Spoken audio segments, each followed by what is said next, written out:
a nivel del pabellón auricular. Hay que entender que estas patologías, ya sea de la fístula preauricular, de la microtia, de la notia, se da porque hay anomalías en la fusión del primer y el segundo arco branquial. Tanto el primer y el segundo arco branquial son los que forman el pabellón auricular. Entonces, cuando hay anomalía en la fusión de estas dos, pues nosotros vamos a presentar patologías del pabellón auricular. Entre la cuarta y octava semana del embrión se forma el pabellón auditivo a partir de 6 pequeños montículos, los famosos montículos de His, que se van fusionando y me van a dar todo lo que es el pabellón auricular. Entonces son 6 montículos de His que al unirse estas van a producir las partes que hemos visto del pabellón auricular, ¿no? El hélix, antihélix, el trago, el antitrago, etc. En ocasiones queda un remanente de ectodermo entre los montículos, lo cual deriva en la presencia de un tejido ectodérmico en el interior a modo de un conducto o quiste. El pabellón auricular está formado por el tejido mesodérmico y ectodérmico. Entonces, cuando este tejido ectodérmico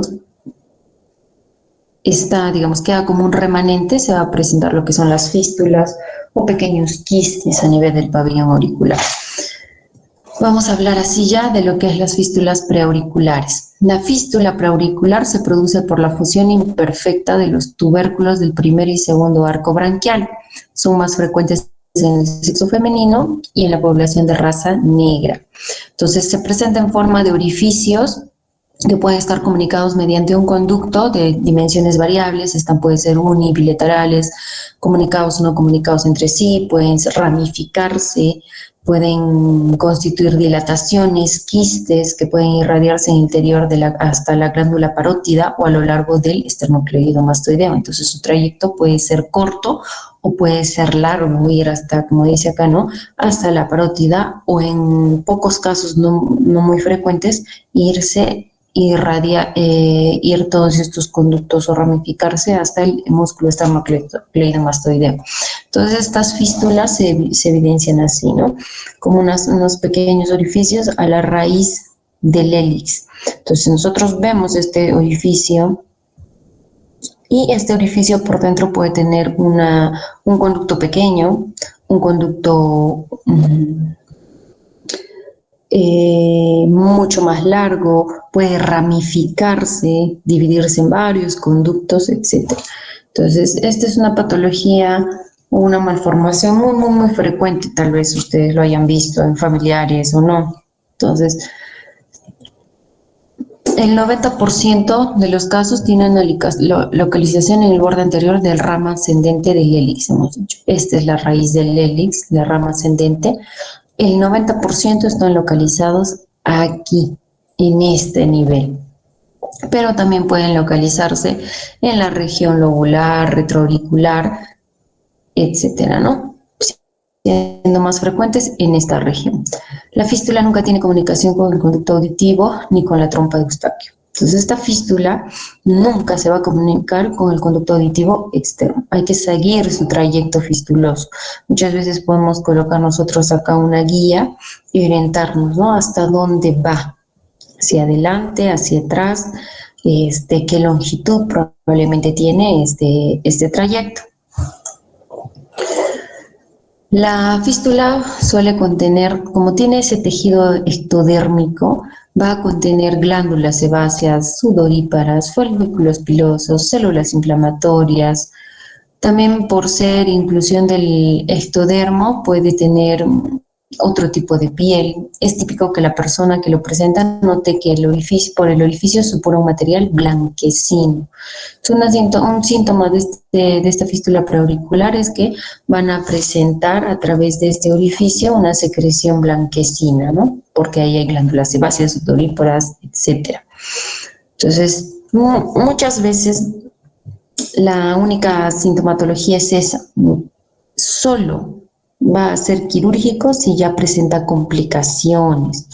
Entonces, muchas veces el paciente sí va a tener su fístula preauricular, no le genera molestias, sí puede haber una pequeña secreción sebácea ahí de color blanquecino cada cierto tiempo, pueden pasar inadvertidas y solo se hacen evidentes cuando la parte más interna se infecta.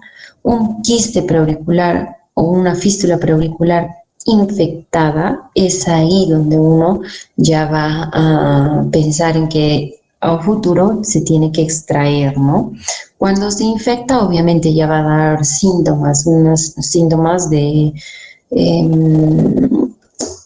típicas de infección de un absceso, ¿no? Se empieza a acumular acá la secreción sebácea, hay tejido, hay signos de flogosis, tumefacción, dolor, entonces hay secreción gaseosa, como hay tejido epidérmico, es más fácilmente que la bacteria aquí que produzca la infección sea el Staphylococcus aureus, con menos frecuencia el Streptococcus, peptococo o el Proteus. Entonces, una vez que ya se infectó, lo primero que se hace es, en una etapa aguda, se drena, se hace una incisión y se drena, porque esto es un pequeño absceso, ¿no? Por infección. Se drena y se cierra. Posterior a eso ya se tiene que pensar en cirugía, porque si se infectó una vez, es muy probable que haya una segunda, tercera, cuarta vez. Entonces, el tratamiento definitivo en este caso sería la fistulectomía, en el cual nosotros extraemos toda ese trayecto, ¿no? De la fístula preauricular. Hacemos una incisión en ojal alrededor del orificio y empezamos a seguir todo el trayecto, porque si nosotros no extraemos por completo esta fístula o esta malformación que se da a este nivel, muchas veces si yo dejo una pequeña ramificación, va a ser un punto para que nuevamente el paciente venga con una tumefacción preauricular, un cuadro infeccioso, etc. Entonces acá es un procedimiento sencillo, se hace una incisión, se puede hacer en consulta externa, no necesariamente es intraoperar. Muchas veces nosotros podemos usar los estiletes para guiarnos, ¿no? Hacia qué dirección están yendo estas fístulas preauriculares y lograr una exéresis completa. Entonces, ese sería el tratamiento definitivo y solo se trata si es que ya ha generado o sea, complicado con un proceso infeccioso. Si no ha tenido el paciente un proceso infeccioso o una complicación, esta fístula simplemente queda ahí, no se trata. Otra malformación del pabellón auricular pues son los apéndices preauriculares, ¿no? Los apéndices preauriculares, llamados también tragos accesorios, se presentan como una prominencia pedunculada. Acá pueden ser únicos, pueden ser múltiples, unilaterales, bilaterales, se sitúan en la zona preauricular, en la mejilla o a lo largo de la línea media mandibular o en la región anterior del esternocleidomastoideo. Imagino que esto también ustedes lo han visto. Esas fístulas preauriculares pueden ser simples prominencias de solo piel o ya tener cartílago dentro.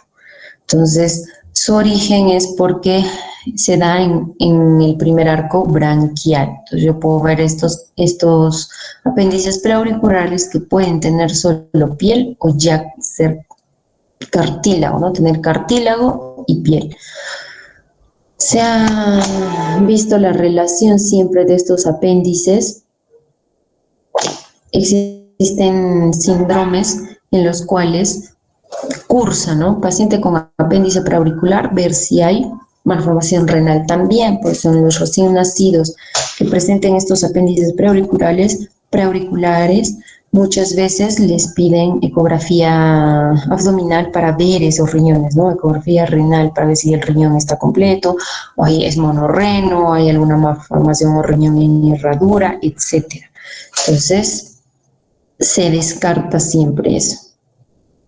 No en todos, no significa que todos los que tengan un apéndice preauricular tienen patología renal, no. Entonces, la extirpación se hace a partir de los 6 meses de edad. Cuando posee un componente cartilaginoso, además de piel, se recomienda hacer una cirugía hasta los 4 años, cuando ya sabemos que a los 4 años el cartílago del pabellón auricular completa su crecimiento. Es por eso que toda cirugía, ya sea de reconstrucción, a nivel del pabellón auricular se hace a partir de los 5 años, no antes porque todavía está en crecimiento. Entonces, ¿de qué sirve extirpar si este apéndice preauricular tiene un cartílago ahí? Yo lo extirpo y sé que el cartílago va a seguir creciendo.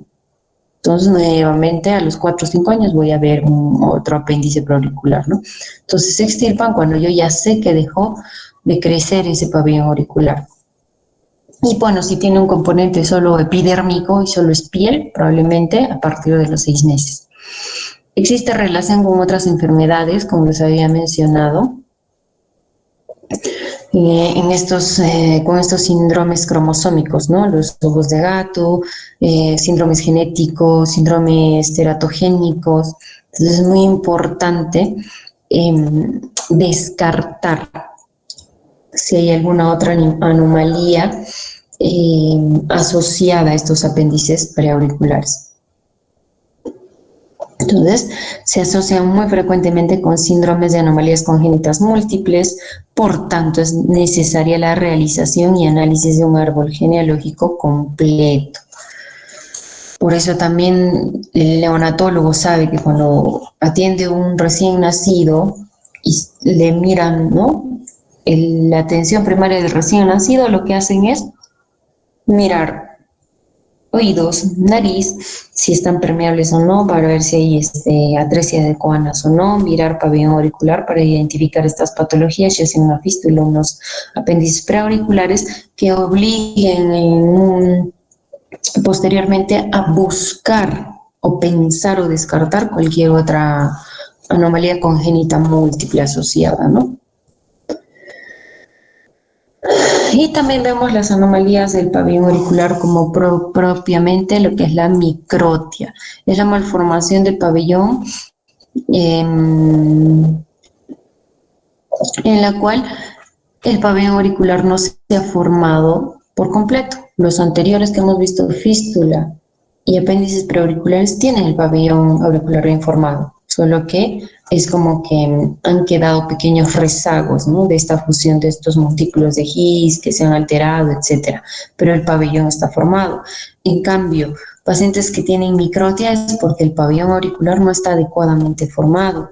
Puede o no acompañarse de algún grado de compromiso de la audición y el tamaño del crecimiento de la cara, sí. Entonces acá vemos, acá el pequeño, ni siquiera hablaría de microtia, probablemente no hay ni pabellón auricular, hay una notia. Acá sí se presenta una microtia, es como un muñón, yo no veo ninguna estructura normal del pabellón auricular, mucho menos veo el conducto auditivo externo para la entrada, ¿no? El meato auditivo externo a la entrada del conducto auditivo. Es unilateral entre el 70 y 85% de los casos, siendo más común el del lado derecho, y en el sexo masculino es más frecuente, una relación de 5 a 3 versus las del sexo femenino. Se presenta en uno de cada 10.000 a 20.000 recién nacidos vivos. Entonces, es lógico pensar que el paciente con microtia o anotia va a tener hipoacusia. Muy probablemente una hipoacusia conductiva. Entonces, esta microtia se origina por la supresión del desarrollo de los montículos auriculares. Hemos dicho que estos 6 montículos van a ir formando todas las estructuras del pabellón auricular.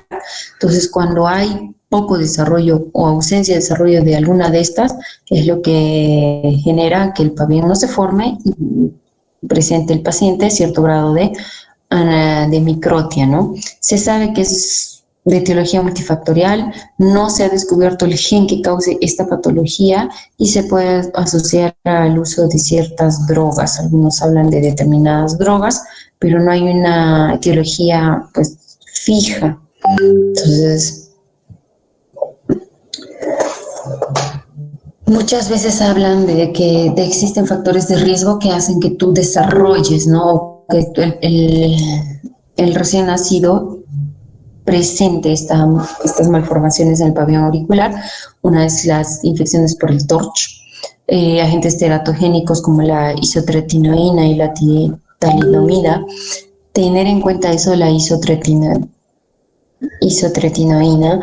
porque esto es un fármaco muy usado en acné.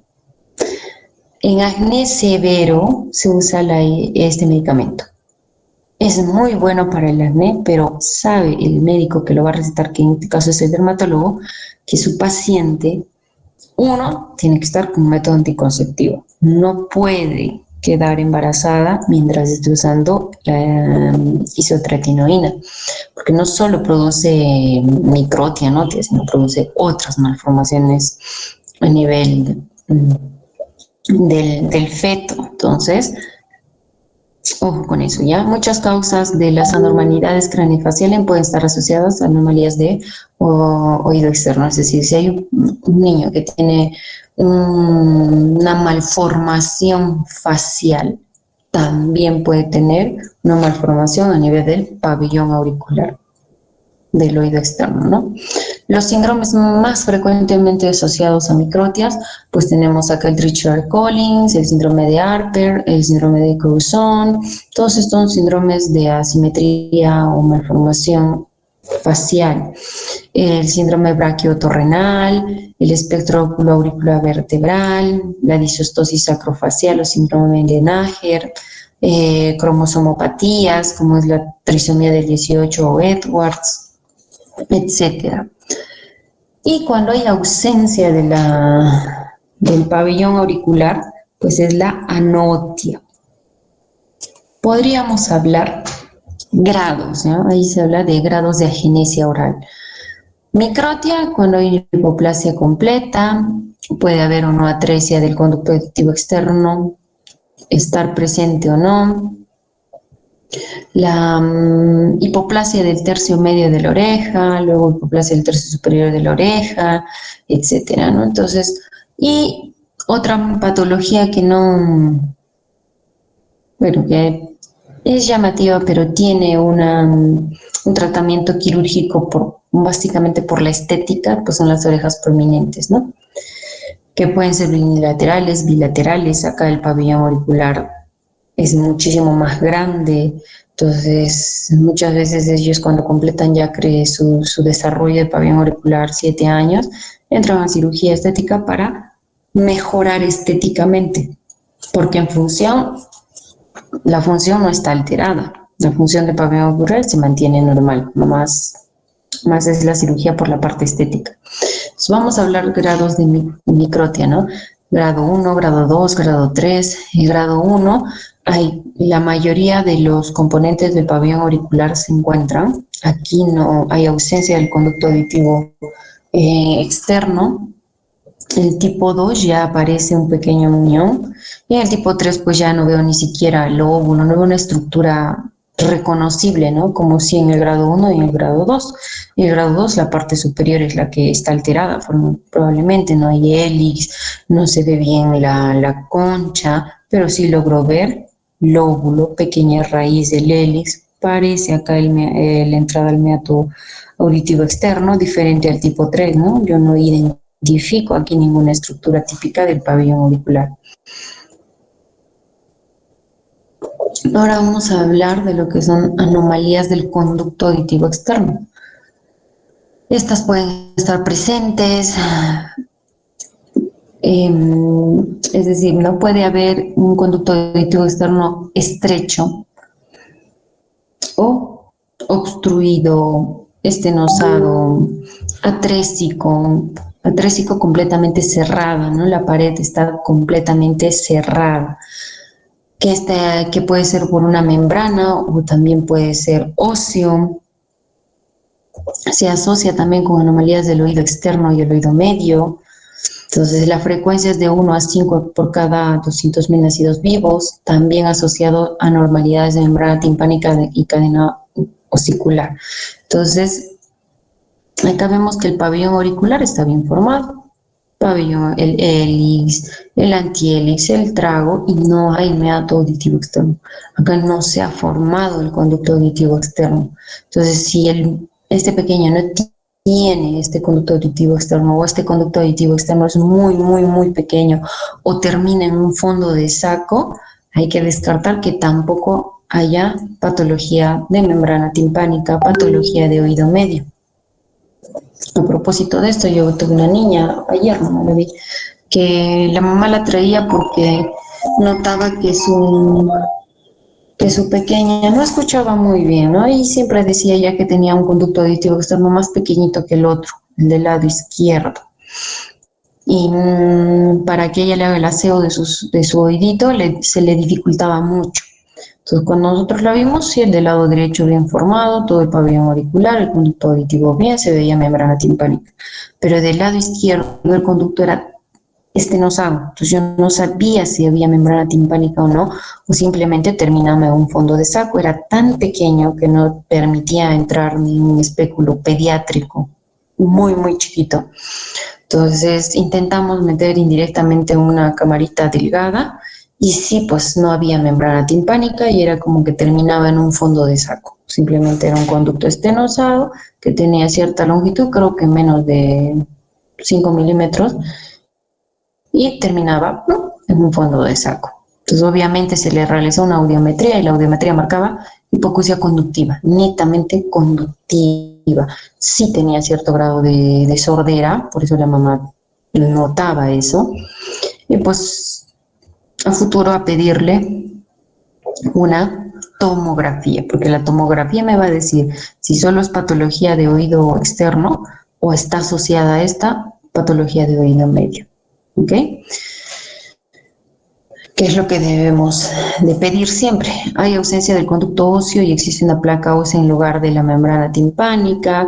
Hay otras en las que hay fusión del martillo a esa placa trésica. La articulación íncudo-maleolar está fusionada. O sea, hay una variedad, ¿no?, de presentación. Entonces, ¿quién me va a decir cómo está anatómicamente ese oído medio? Pues es una tomografía. En la tomografía yo voy a ver si ese oído medio está afectado o no, o solo es patología de oído externo. Y tenemos otra patología, pues, que es la atresia meatal congénita. Se divide en 3 grupos de acuerdo a la severidad: grado 1 leve, en la que parte del conducto externo está presente aunque hipoplásico, la membrana timpánica está presente, pero es más pequeña de lo normal, y la cavidad del oído medio usualmente está normal. Eso quiere decir que solo hay poco desarrollo del conducto auditivo externo. Es estrecho, más esta membrana timpánica, oído medio, todo está normal. El grado 2 o moderada, el conducto auditivo externo está completamente ausente. No hay conducto auditivo externo. La cavidad timpánica está completamente disminuida en tamaño, la cadena osicular está mal formada, la placa trésica está parcial o completamente osificada, y el grado 3 pues ya es severo. El conducto auditivo externo no está, completamente ausente. Es más, diríamos que el oído medio tampoco está presente. Entonces, ya veremos a la niña a la que se le ha pedido la tomografía qué grado tiene, ¿no? Y me parece que debe tener un grado 2, porque yo no he visto membrana timpánica. Definitivamente no hay membrana timpánica.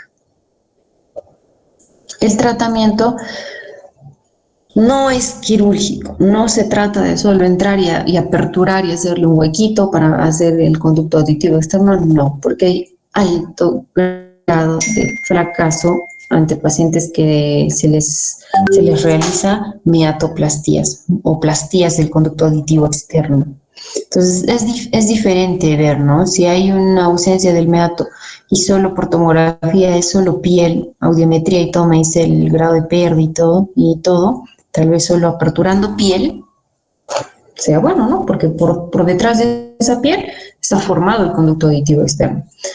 Pero muchas veces no es así, es ausencia del conducto auditivo externo. Entonces, si hay ausencia del conducto auditivo externo, formar nosotros un conducto auditivo externo es sumamente difícil. Alto grado de fracaso, siempre se va a estenosar, se va a volver a cerrar, etc.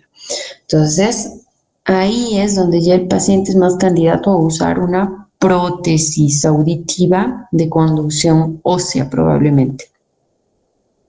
Más que cirugía, eso. Otra patología que es más adultos mayores probablemente, es la petrificación del pabellón auricular. Es un trastorno en que las orejas se tornan total o parcialmente rígidas, como si fuera de consistencia pétrea. O sea, en vez de cartílago, hay hueso.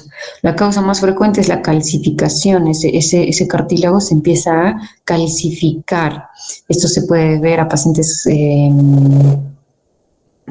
que viven en climas muy helados, donde el pabellón auricular está constantemente sometido a temperaturas muy bajas, hipotermia, factores físicos, procesos inflamatorios crónicos, algunos mencionan endocrinopatías, pero la hipotermia es la causa más frecuente de esta petrificación del pabellón auricular. ¿Ok?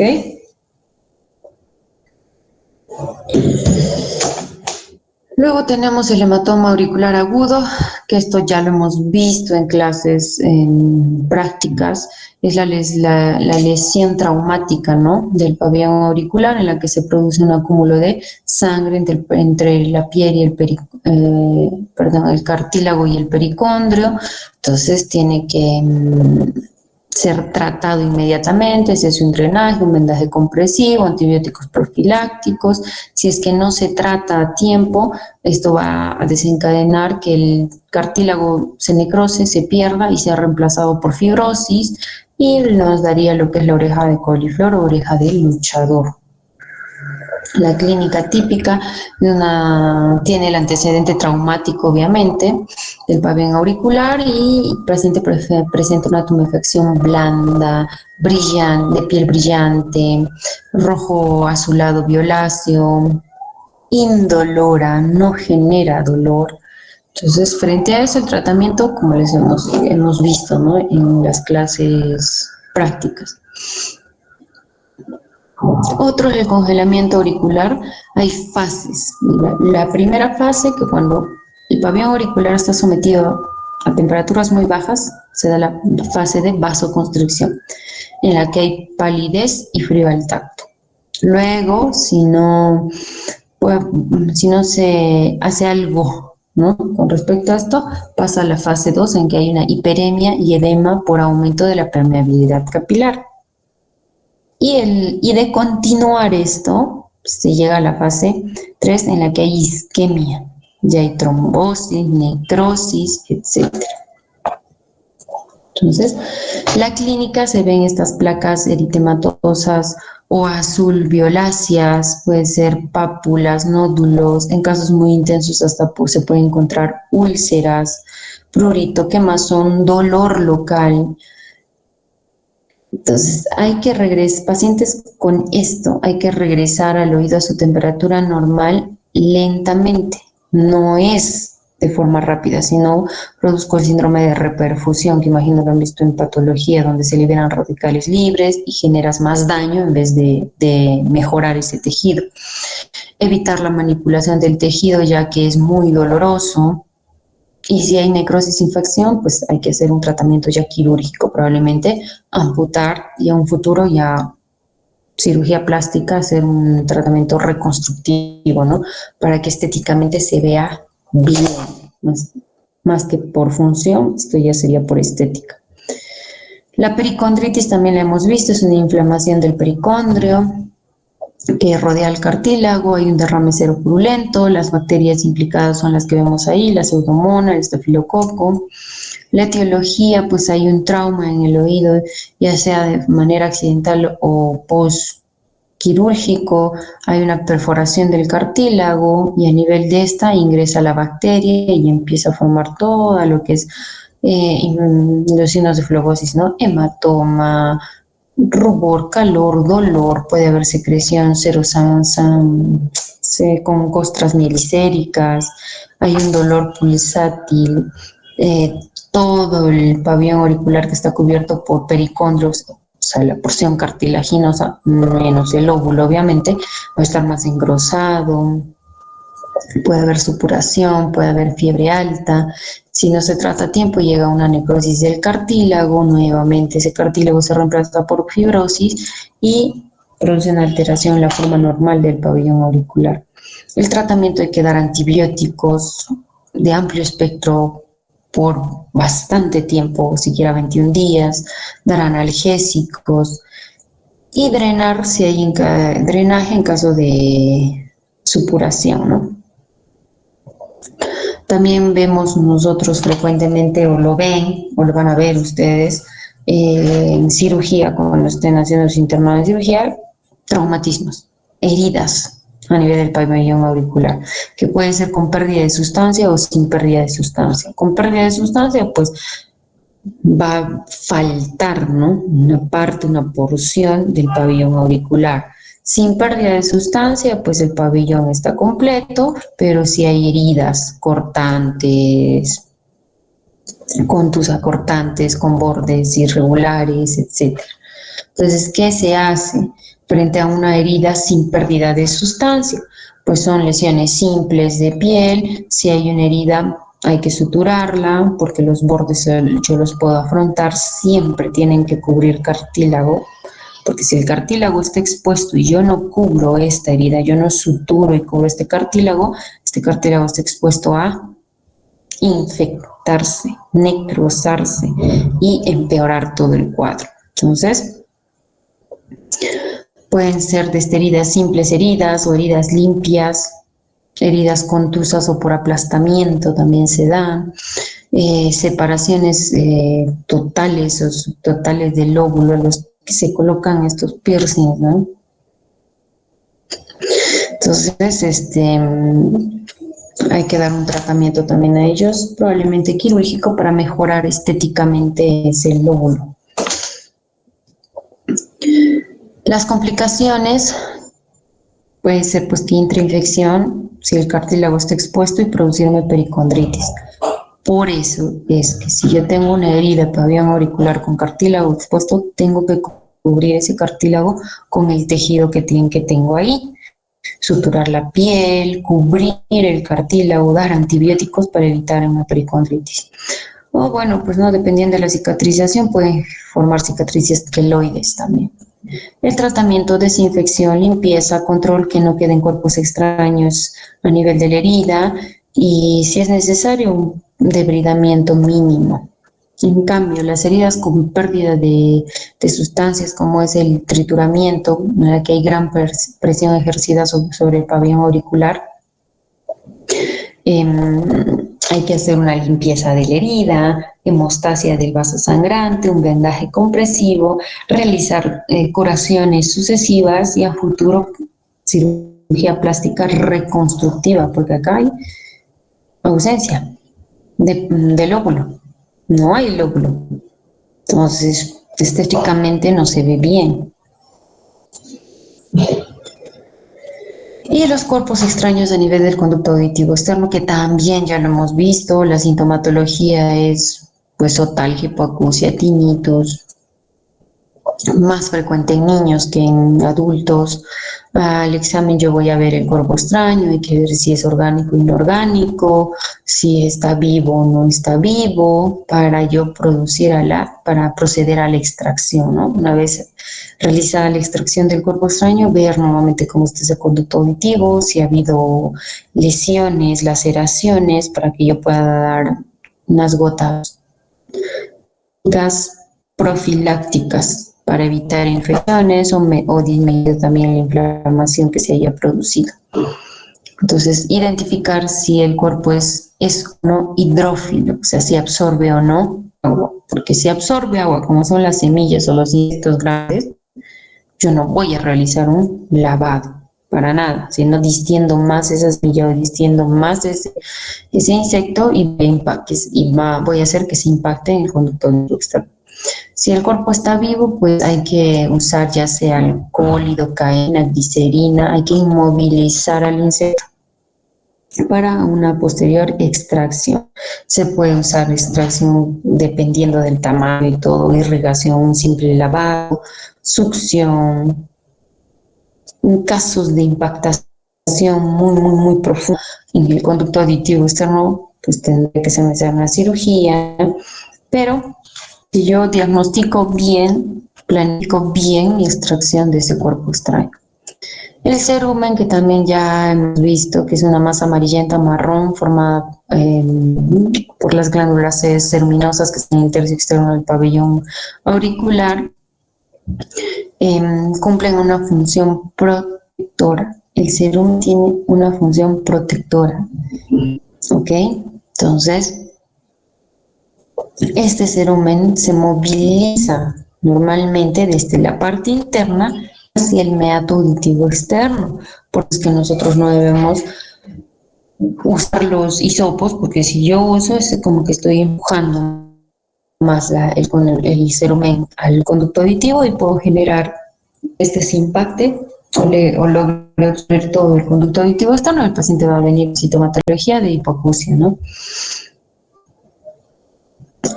En la mayoría de los casos es tras una inadecuada limpieza, los cotonetes, los palitos que se meten en pacientes, tratando de extraer el cerumen, al contrario es en que se impacte más, ¿no?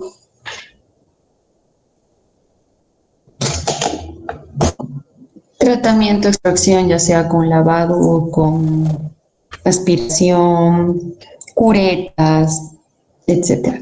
Para hacer un lavado de oídos, yo tengo que tirar el pabellón auricular hacia atrás y arriba para que el agua vaya hacia la pared superior y por arrastre se logra expulsar el cerumen. ¿Sí?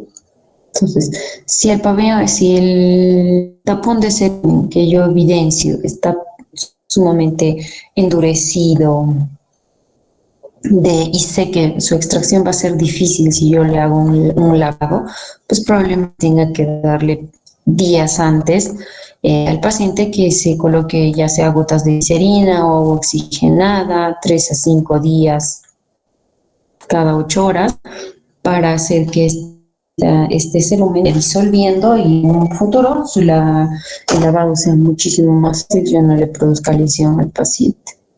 Las otitis externas, pues es la infección de la piel que recubre el conducto auditivo externo, se puede clasificar en agudas y crónicas.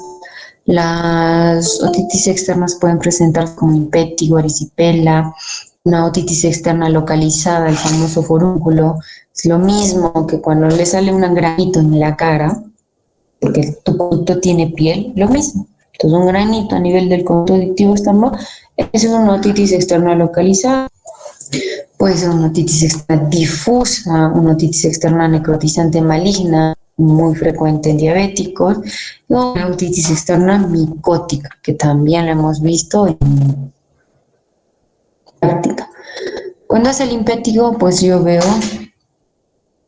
costras mielicérica sobre la piel inflamada, exudado purulento, vemos estafilococo, puedo ver a nivel del pabellón auricular, pero también dentro del conducto auditivo externo, ¿no? Tratamiento antibiótico, etc.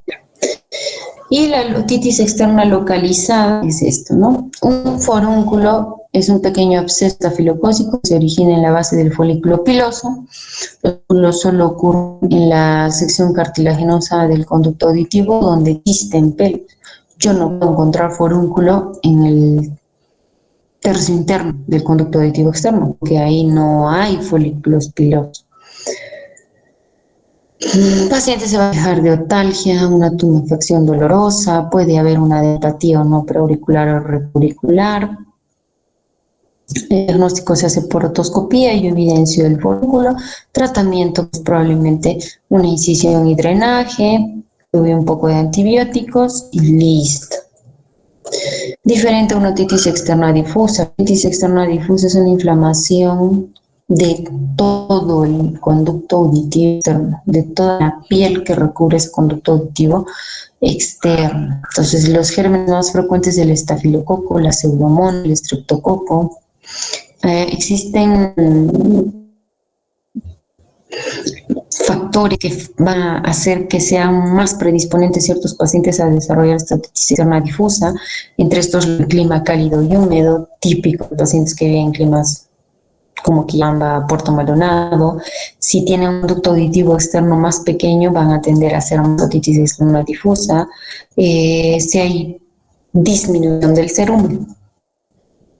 Hemos dicho que el cerumen tiene una función protectora. Entonces, el uso de prótesis, es decir, portadores de audífonos, van a tender a hacer más una otitis externa difusa y traumatismos locales, ¿no? La clínica, pues hay un dolor intenso que se irradia hacia la sien y a la mandíbula, aumenta con el contacto, hay una hipoacusia por secreción y estenosis del conducto auditivo externo por edema, puede haber tinnitus, signo del trago positivo, el tratamiento hay que dar analgésicos, gotas ópticas, entre estas neomicina, polimexina, antiinflamatorios probablemente. Las complicaciones de no tratar una otitis externa difusa, pues puede desencadenar un absceso preauricular, una pericondritis o una otitis externa maligna. La otitis externa maligna es una infección grave que inicia en el conducto auditivo externo y es causada por la pseudomonas aeruginosa. Aparecen adultos mayores inmunodeprimidos, VIH, leucemia, pacientes sometidos a corticoterapia de larga data. El 90% de estos pacientes son diabéticos. El paciente con diabetes con una infección de oído, que prestar mucha atención, porque esa otitis externa maligna tiene a veces, muchas veces mal pronóstico. Entonces afecta el cartílago. Una vez que entra el cartílago puede entrar al hueso, puede entrar a afectar ya los pares craneales, el séptimo, el décimo, el doceavo par craneal. Tiene una mortalidad elevada del 20%, sin compromiso, o al 80% si existe ya compromiso a nivel central, ¿no? Entonces la mortalidad es alta si es que yo ya veo que esta otitis externa ha ingresado más adentro, no solo se limita a oído externo, probablemente entró a lo que es mastoides, de la mastoides a los nervios y de ahí más cerca a fosa craneana. La evolución, pues hay una erosión de la piel del conducto, es un dolor sordo continuo, hay una otorrea espesa, la paciente tiene una cefalia occipital temporal, hay quietud de granulación del conducto auditivo externo. Si se extiende hacia la base del cráneo va a comprometer todos estos pares craneales, se puede extender al oído medio, la parótida, a los venosos, provocando la muerte del paciente por meningitis o absceso cerebral. Entonces, el compromiso del facial, que hemos visto también en